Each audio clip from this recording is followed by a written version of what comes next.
My name is Isla Warren, and this is not a fairy tale. It's a reckoning.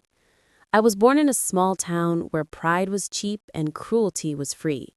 My mother, Claire, worked herself to the bone cleaning houses for people who looked down on her. They'd smile to her face, then laugh behind her back, saying, "She'll die poor, just like her daughter." I remember standing in grocery lines, hearing the whispers, watching my mother pretend not to.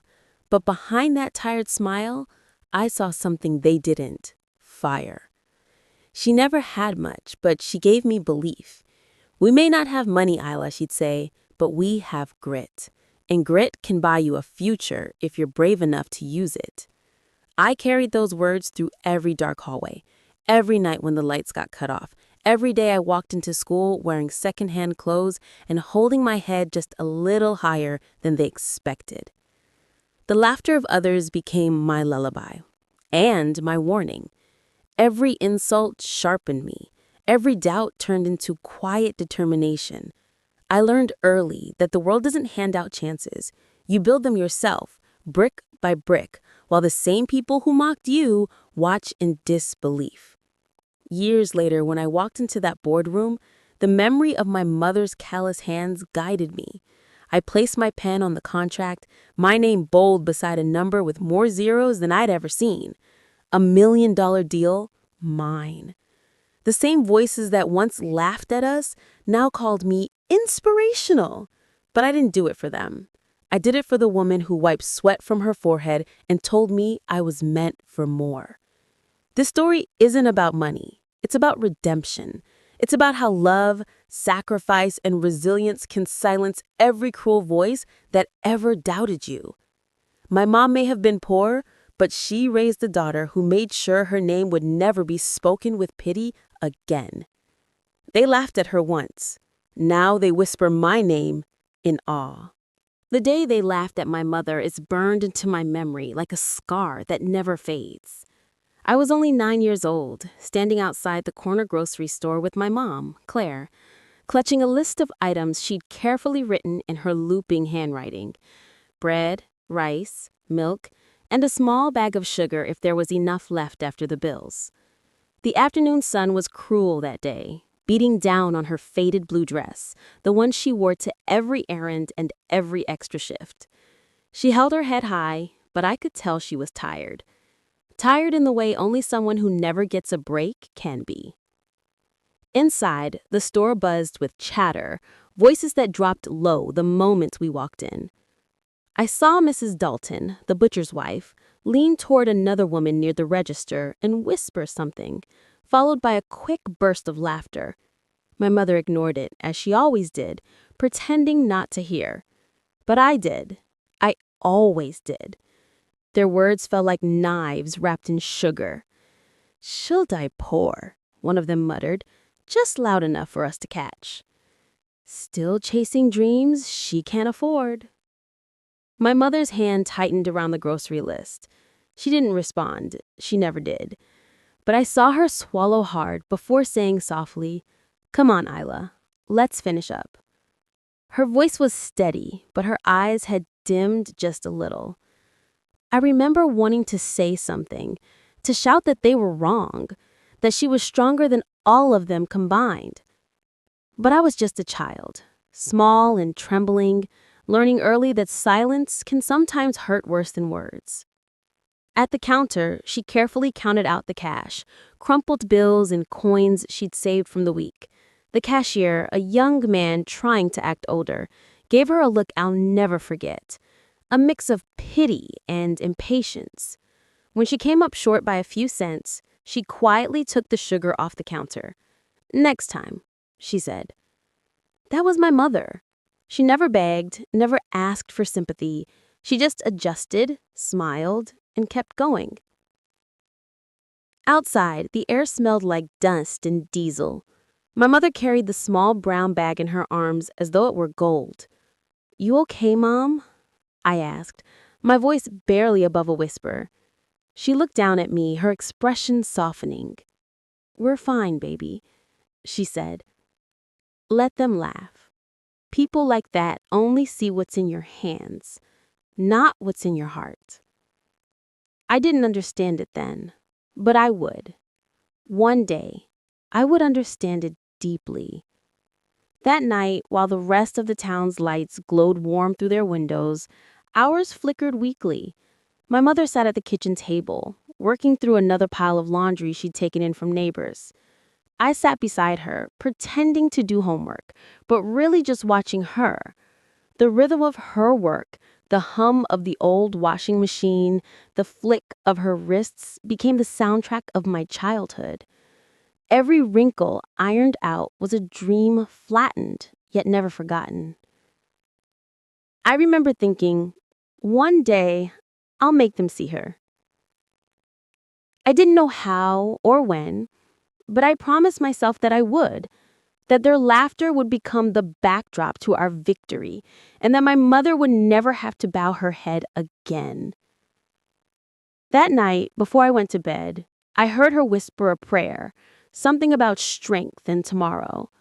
I didn't say anything, but I whispered my own silent one right after hers.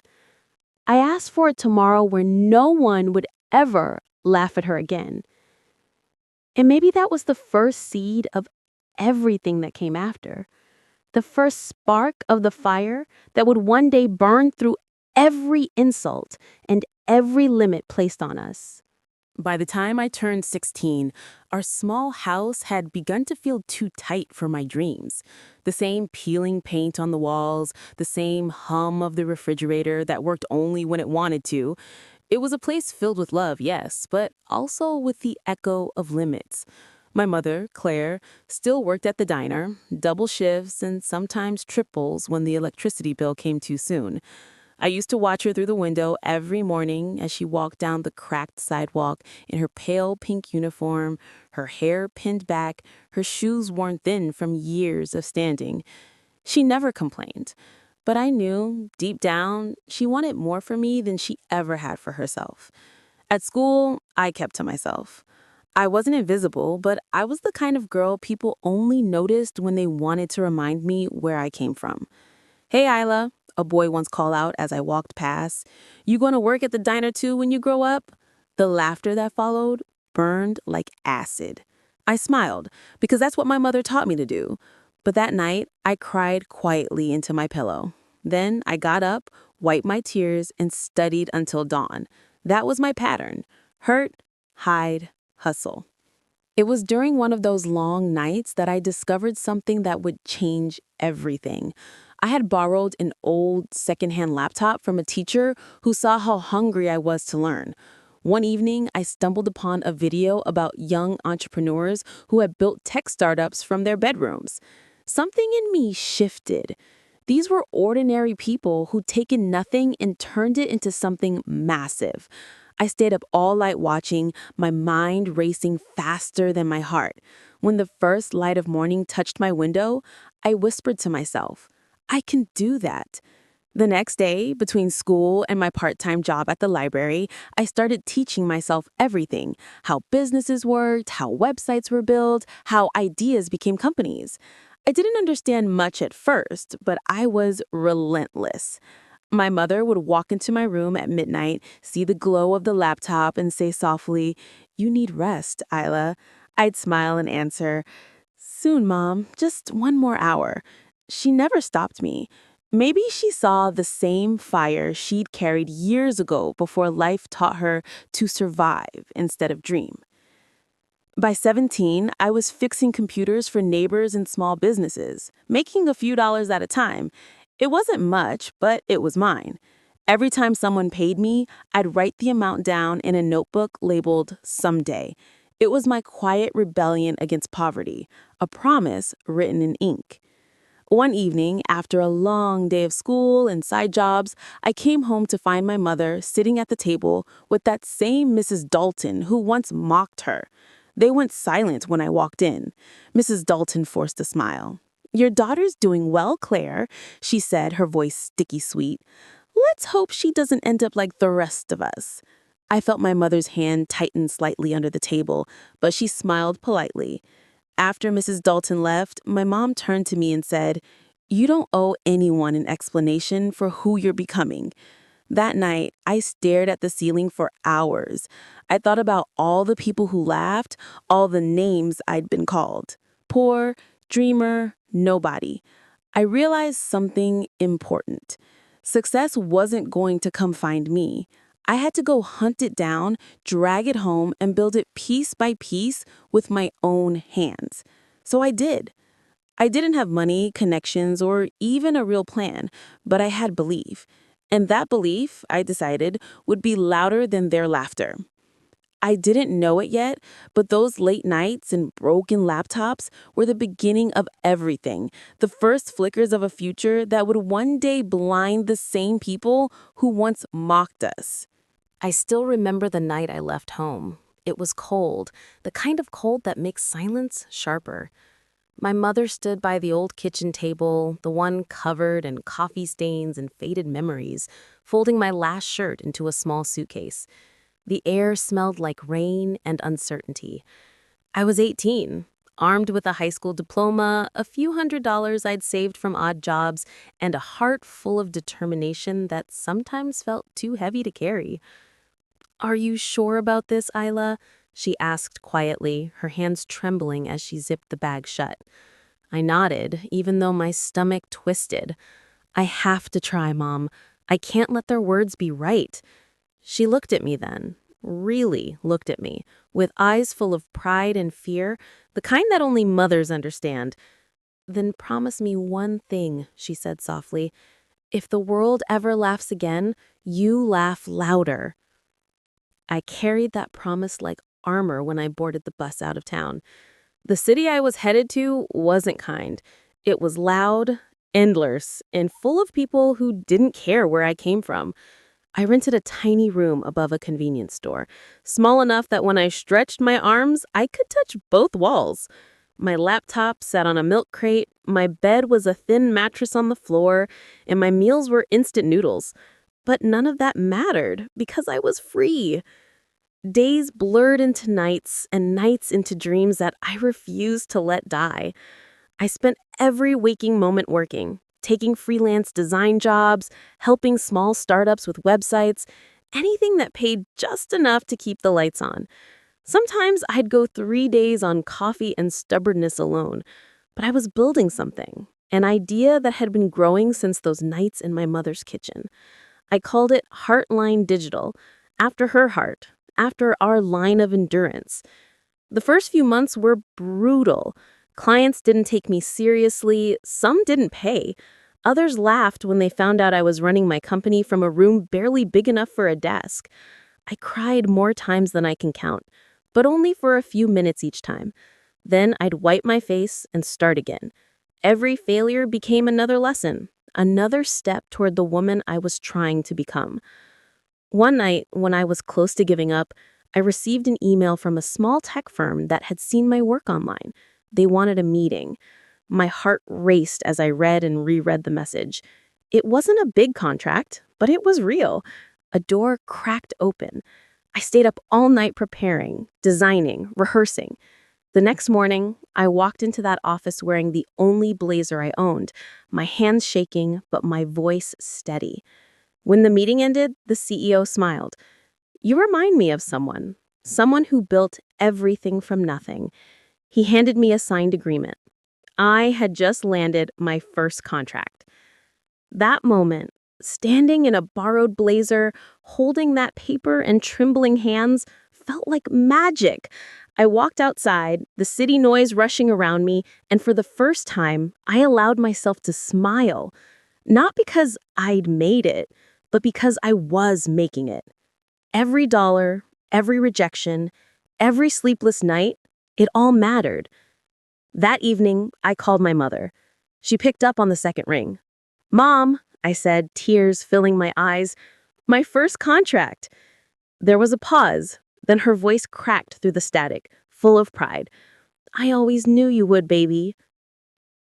We didn't see much else. We didn't need to. The silence between us was full of everything we had fought for: love, struggle, and the quiet victory of never giving up. But what I didn't know then was that success has a cost. And the higher you climb, the more the world tests how much you're willing to pay. Success doesn't come with a warning label. It arrives quietly, then demands everything you didn't know you had. Within a year of signing my first contract, Heartline Digital had grown from a one-woman dream in a cramped room to a small but buzzing startup with 3 employees and a handful of loyal clients. I remember the first time I walked into an office with my name on the door. The sign said Heartline Digital Solutions, founder and CEO, Isla Hart. My heart swelled with pride, but behind that pride hid something sharper: fear. The kind of fear that asks, can you really keep this up?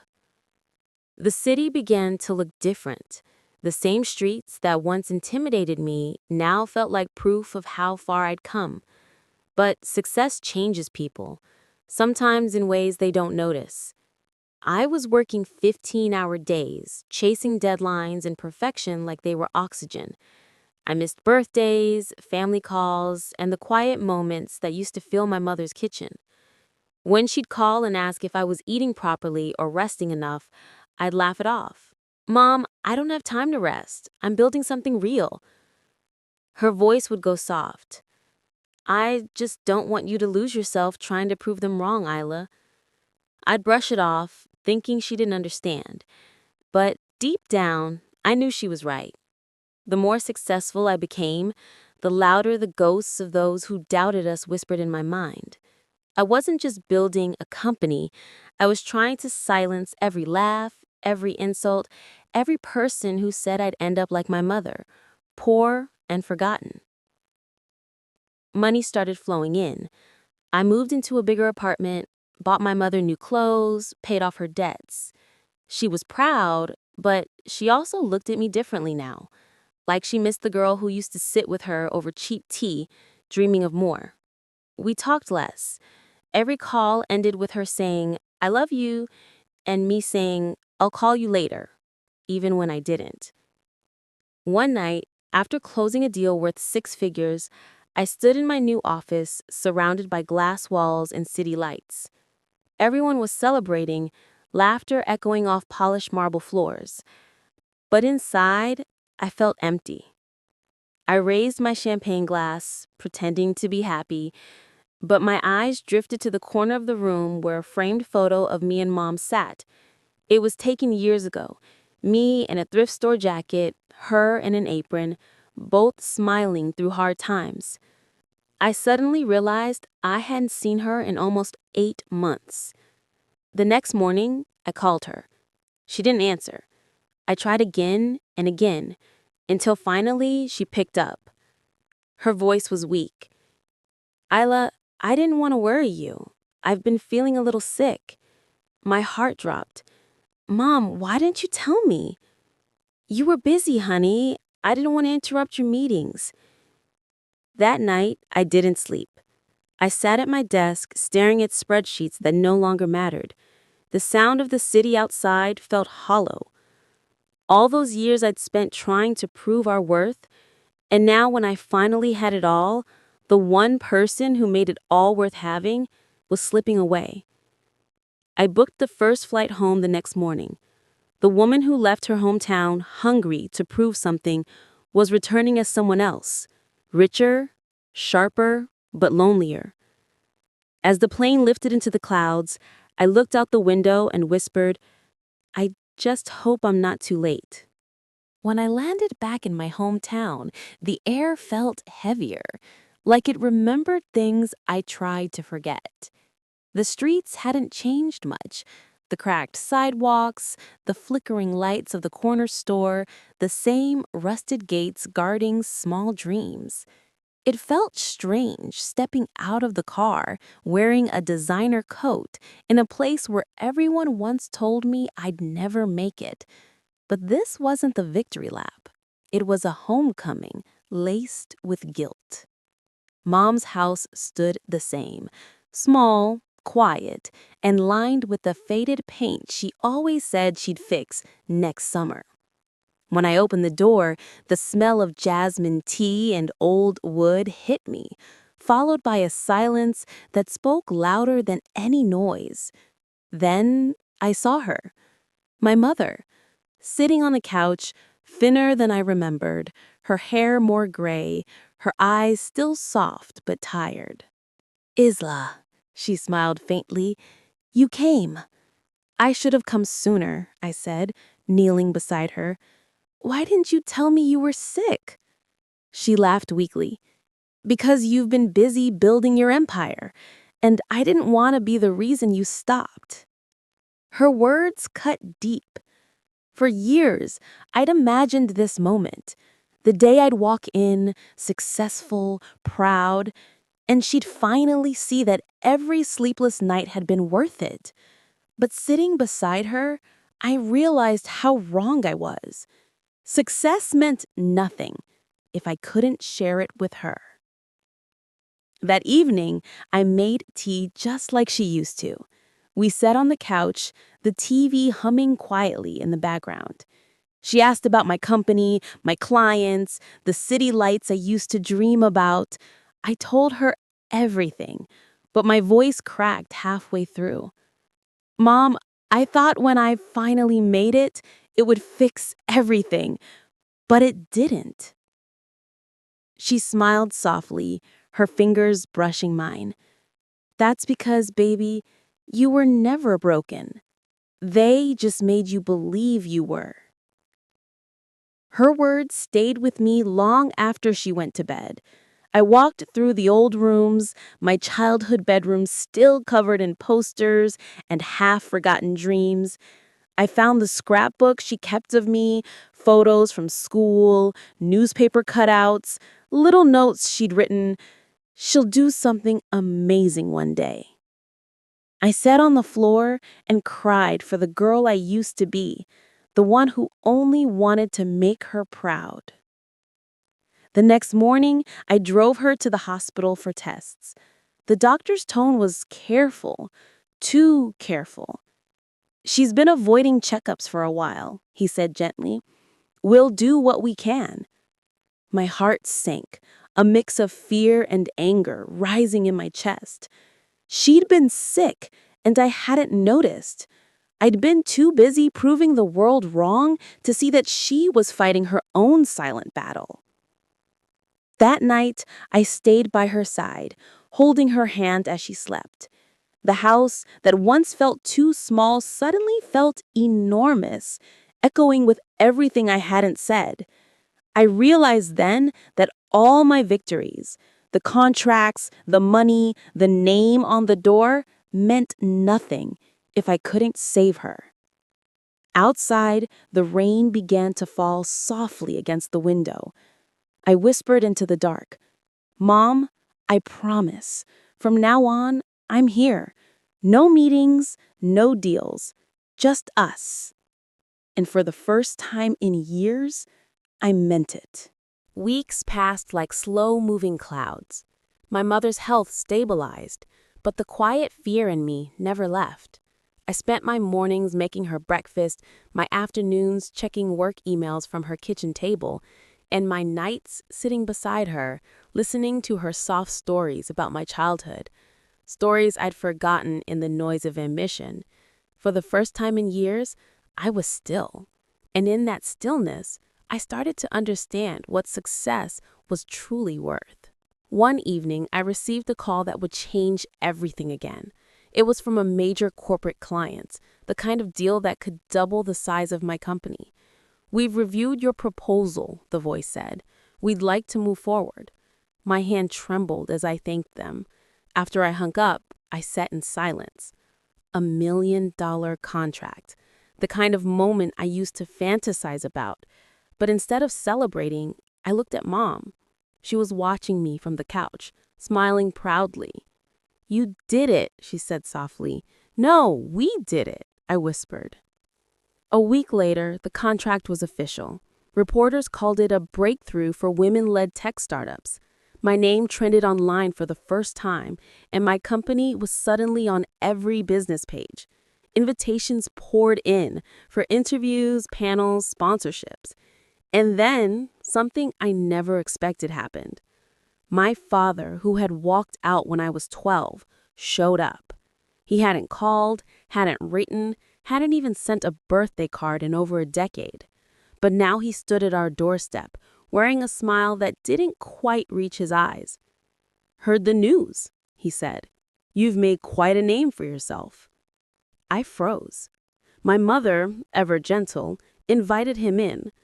I wanted to say no, to slam the door the way he had slammed it on us years ago. But something in her eyes told me to stay calm. We sat in the same living room where he once told my mother she was a failure raising another failure. Now his tone was polite, even proud. "I always knew you had it in you," he said. I laughed bitterly. "No, you didn't. You just came back when you realized I didn't need you anymore." The silence that followed was sharp, almost painful. My mother looked down, her eyes glistening. My father sighed. "Look, I made mistakes, but maybe we can start over." I met his gaze. Maybe, but this time I'm not the one who needs to prove anything.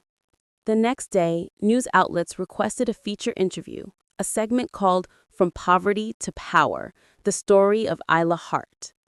I agreed, but only if they filmed the interview in my hometown, at the same cafe where my mother once worked double shifts to keep us fed.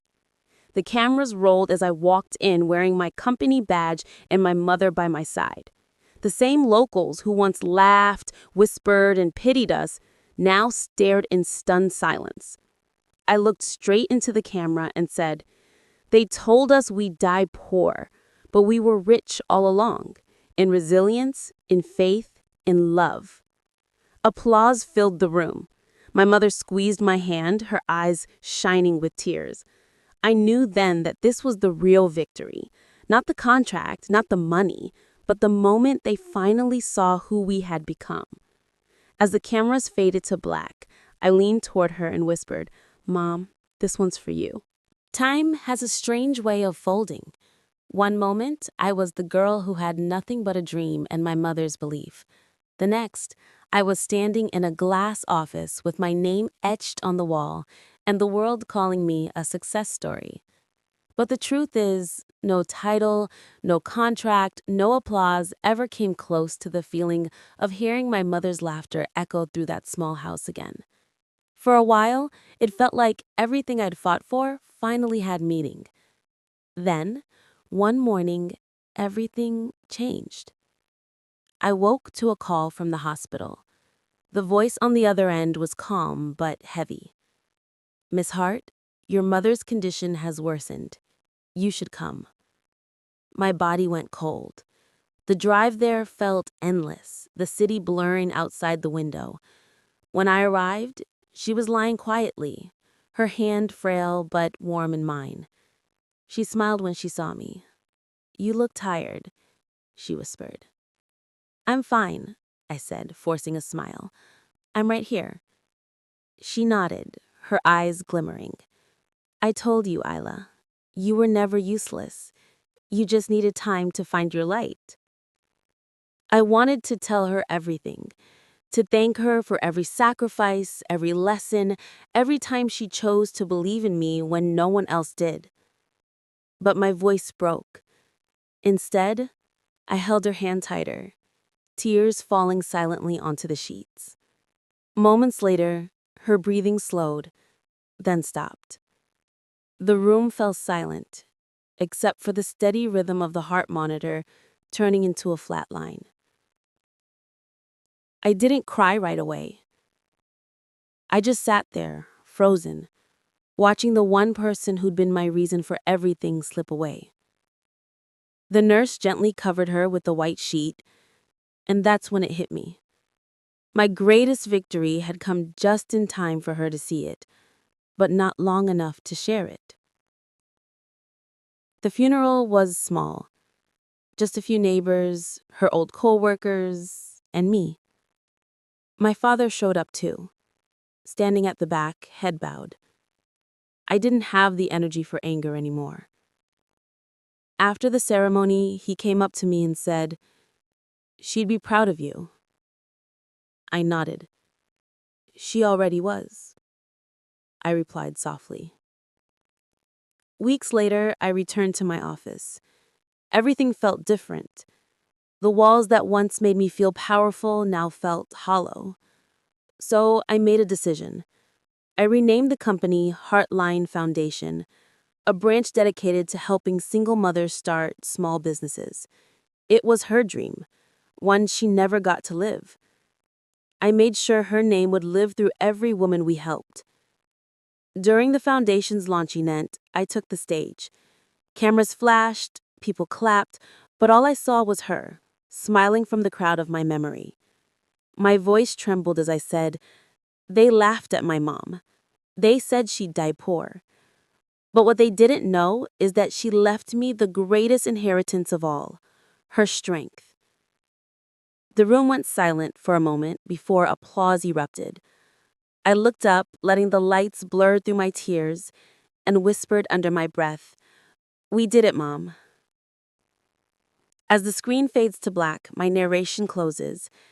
They say revenge is best served cold, but mine was served warm, with love, with purpose, with the legacy of the woman who taught me that no one is truly poor when they have a reason to keep going.